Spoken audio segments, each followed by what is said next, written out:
Hello, friends. I see you're back for more. I'm not surprised. It's riveting so far, isn't it? Tonight we're on chapter 3. Now, up until now... Oh, yes, that's right. Courtney's just kidnapped a police officer. This should be interesting. Chapter 3. Courtney's arms arched from holding the gun. Ached. Not arched. That doesn't make sense. Courtney's arms ached from holding the gun. The small car bounced as they drove over deep divots and through holes filled with yesterday's rain. The bumps vibrated through her head whipped from side to side, and her body fell back against the seat. In an attempt to stay steady, she braced her foot on the floor and faced him. Her muscles burned as the weight of the metal in her hands sapped all of her strength. So did the mind-numbing terror flowing through her at a speed that threatened to choke her. Where else was her foot if it wasn't on the floor? She'd been on the run in one form or another since she was 17, so that part wasn't new.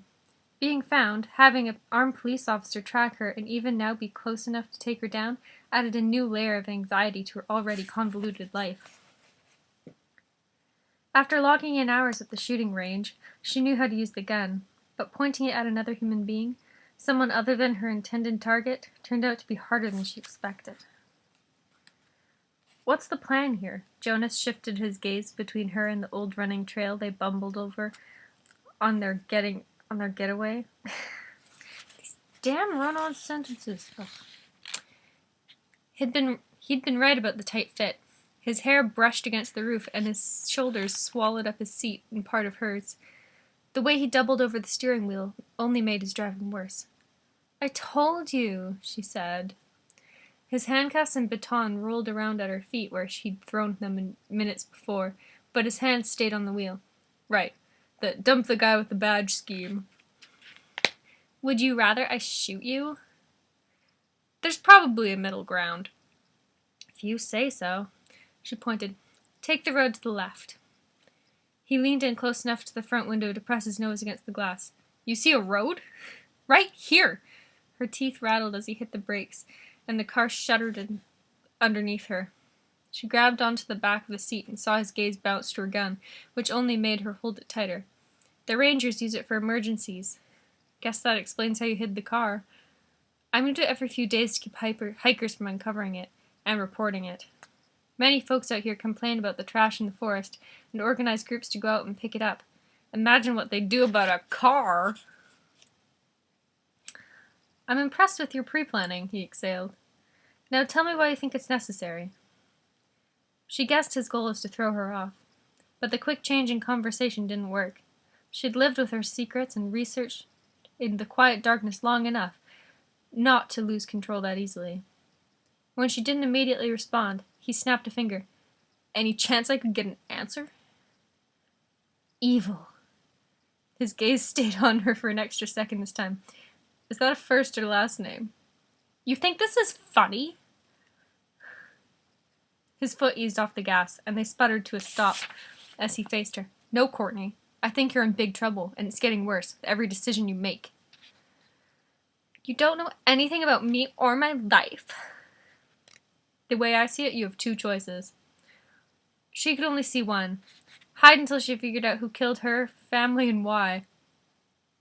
She cleared her throat, trying to wipe out the debilitating emotion that always poured through her when she thought about them. "You're going to go over this hill and cut to the left, and I mean fast. If you hesitate, we'll hit a tree." "Good to know." He hit the gas, and the car chugged along the rough road. Something in his light tone made her smile. "You won't see it until... What is that?" She turned to see what had him swearing. "I don't see... Where did he come from?" Jonas's hands tightened on the wheel. As he started shouting, his knuckles turned white. She watched in horror as a truck with a huge front grille barreled right at them on her side of the car.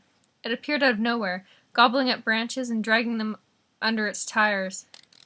What? Okay. She sat down hard in the seat, facing forward, and dropped the gun to the floor. With her arms locked, she balanced her palms against the dashboard. "Move!" "I see it. He's going to hit us!" "Get down!"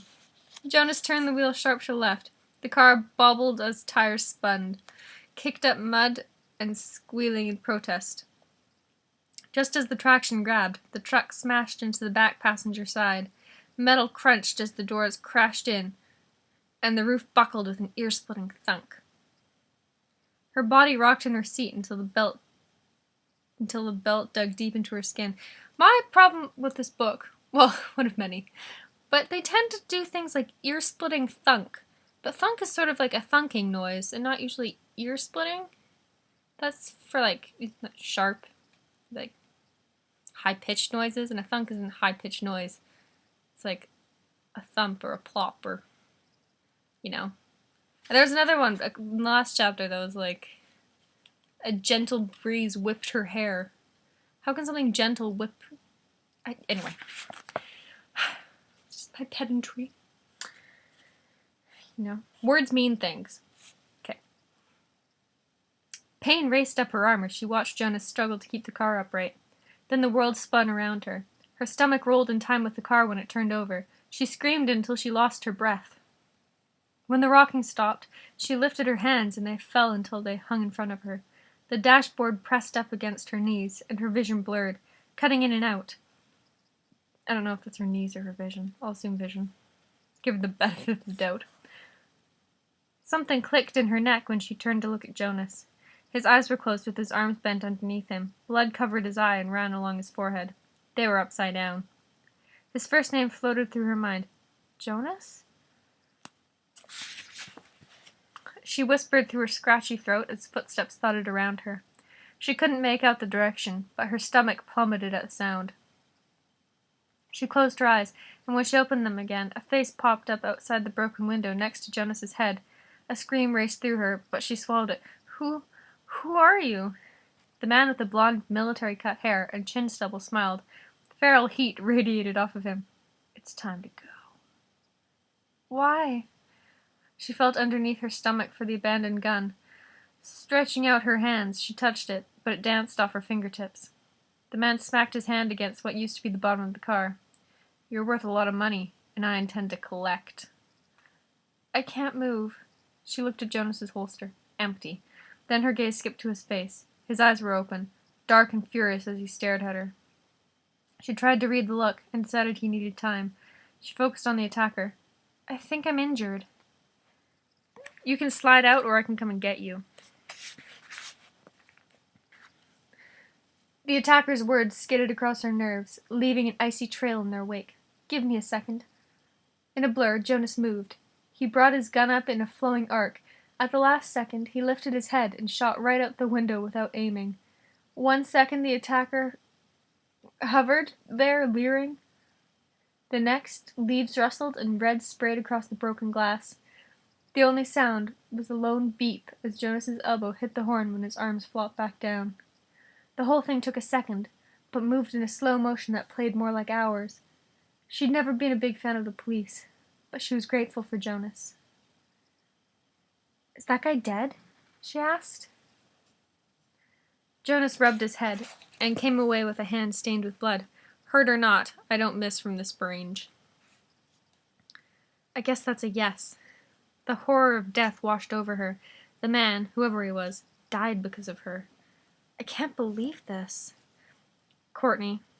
Jonas's husky voice broke through the screaming in her brain. Are you okay? Her hands shook hard enough to bang against the dashboard. You're bleeding. It's minor. She touched her fingers to his forehead and trembled against his skin as the haze settled over his eyes. We have to get out of here. Can you move? Reaching down, he unclipped the seatbelt and his body slumped closer to the ground. I can't make it out of this window at this angle. We need to rock. What? Try to tip the car on its side. He shifted and his eyes closed. Jonas? His eyes popped back open. His forehead creased. He didn't yell or complain, but the muscles in his cheeks tightened. I'm okay. I can get out. She had no idea if that was true. The seat pinned her knees under her, and the numbness in her right shoulder had spread down to her fingertips. Any chance you have a phone? He asked. No, and for the record, I'm sorry. I chucked your radio into the trees. His mouth kicked up on one side. Makes two of us. I can slip out. She hissed when her weight shifted to her thigh, and a string of pain ran down to her feet. Don't move until we know what's wrong with you. We can't stay here. We won't. He used his elbow to knock out the rest of the window's broken glass. With his upper body outside the car up to his armpit, he reached for something outside. He let out a long, growling yell, then fell back against the steering wheel. His chest lifted on harsh breaths. With eyes closed and sweat streaking across his eyebrows, he locked his jaw and sat still. She recognized pain when she saw it. What are you? I can do it. This time, he threw his body to the side, lifting farther out of his seat. His hand slapped against the ground before it disappeared. When he fought back, he had something in his hand and held it under her nose. Here. She stared at the cell phone and realized Jonas had picked it off the attacker. How did you know he had one? Lucky guess. That and everyone in the 21st century has a cell phone. Not that lucky of a guess, Jonas. Jonas gasped between breaths. At some point, you have to be able to call the person paying him to grab you. Smart. I'm sure it's a pay-as-you-go and won't trace back to anyone, but at least we have it. So you believe me? The words were heavy in her mouth, hard to say and even harder to accept. Call 911. She turned the phone over in her hands. The plan involved running, not hanging around to talk with the police. And if Jonas decided to file charges... Courtney. Strength returned to his voice for that one word. But common sense returned on a rush. She shook her head. I have to leave first. You're hurt. Hell, I'm hurt. Guilt ate at her, but she ignored it. You know, I was telling the truth, that I can't stay. Someone is after me. Running isn't the answer. It's worked so far. He leaned closer to her. Call and we'll figure out everything else later. But just dial. His head lolled to the side. Please? She didn't know if it was pain in his voice or the pleading, but she gave in, threw all rational thought aside and pressed the buttons. On the second ring, she glanced over at him. The color had left his face, and his hands opened and closed as if they were trying to keep the blood flowing. This is a mistake. Courtney didn't realize she'd said the words out loud until she heard them. His rough laugh turned into a cough. At least the day can't get worse. But she knew better. So, just in case you're wondering, we're now on page 28 of the novel, and we've had a kidnapping at gunpoint, a high-speed chase, a car accident, someone get killed, and the beginnings of a plot unfolding. It's a lot to get in 30 pages. But then, you know, we only have 150 left, so gotta do what you gotta do. Oh look. Oh, aren't we lucky? If we love this book, we can get 4 for free. You know, they do say the best things in life are free. Good night, Poppets.